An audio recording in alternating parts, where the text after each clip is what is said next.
বেংকৰ ঋণ মুকলাই দিয়াৰ নামত আত্মসহায়ক গোটৰ মহিলাৰ পৰা ধন সংগ্ৰহৰ অভিযোগ বেংক মিত্ৰৰ বিৰুদ্ধে। গোলাঘাট আঠবাৰী গাঁৱৰ কেইবাগৰাকীও মহিলা আত্মসহায়ক গোটৰ সদস্যৰ পৰা ধন সংগ্ৰহ বেংক মিত্ৰ শিল্পী বৰাৰ। 6 লাখ টকাত 1500 টকা আৰু 10 লাখ টকাত 2500 টকাকৈ ধন লোৱাৰ অভিযোগ শিল্পী বৰাৰ বিৰুদ্ধে। টকা নিদিলে গোটৰ কাম কৰি নিদিয়াৰ ধমকি বেংক বিষয়াৰ। বেংক মিত্ৰৰ এনে ধন দাবীত অতিষ্ঠ আত্মসহায়ক গোটৰ মহিলাসকল। শিল্পী বৰাৰ বিৰুদ্ধে বিভাগীয় কৰ্তৃপক্ষক অতি সোনকালে ব্যৱস্থা গ্ৰহণৰ দাবী মহিলাসকলৰ।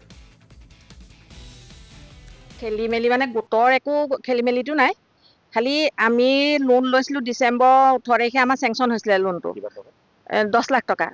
10 লাখ টকা চেংচন হওঁতে আমাক বেংক মিত্ৰই কামখিনি কৰি দিছিলে বাৰু।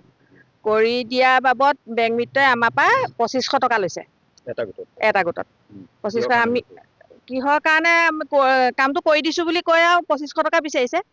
তাৰ বাবদ মই তেতিয়া সুধিলোঁ, এই 2000 টকা লওক বোলো, 500 টকা এটা কমাই দিয়ক। তেতিয়া আমাক গাড়ী তাৰমানে খঙে কৈছে আৰু যে 2000 টকা নহ'ব, 2500 টকা লাগিবই মোক। তাৰপৰা তেনেকুৱাতে সেইদিনা আমাৰ হাতত পইচা নথকাৰ কাৰণে যেনিবা আমি দিব নোৱাৰিলোঁ তাইক পইচা।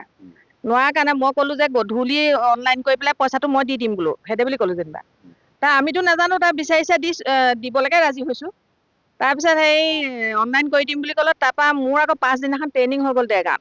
ট্ৰেইনিং হোৱাৰ কাৰণে মই অনলাইনত দিবলৈ মানে মই পাহৰা নিচিনাও হ'ল, আকৌ গুচি গ'লোঁ আৰু ট্ৰেইনিঙত।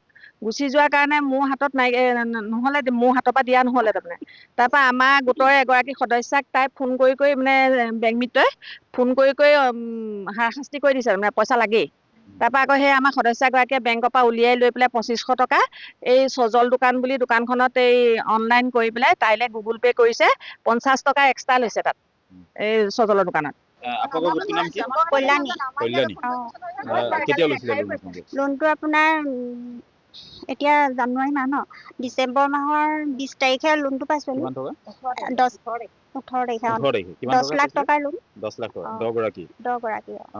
তাৰপৰা কি হ'ল, কিমান পইচা দিব লগা হ'ল? 10 গৰাকী মানে বাইদেৱে, আমি নিজেই বেংকত দেখিছোঁ বাৰু, বহুত মানে এইবিলাক চহী তহি লৈছে, বহুতখিনি ফিল আপ কৰিবলগীয়া হৈছে। বাইদেউ কৈছে মই বোলে 2-3বাৰকৈ অহা যোৱা কৰিবলগীয়া হৈছে আৰু ইমানখিনি কৰিবলগীয়া হৈছে, সেইটো কাৰণে মোক 2500 টকা আপোনালোকে দিব লাগিব। তাৰপিছত মই বোলো ঠিক আছে, মই দিবলৈ ৰাজি আছোঁ, বাকীখিনিৰ পৰা বোলো আপুনি সুধি ল'ব। মোক ফোন কৰিছিলে মানে, মই তেনেকৈ ক'লোঁ। তাৰপিছতে আপোনালোকে ফোন কৰিছোঁ, আপুনি বোলে কথাটো কৈ দিব গোটক, এনেকৈ 2500 টকা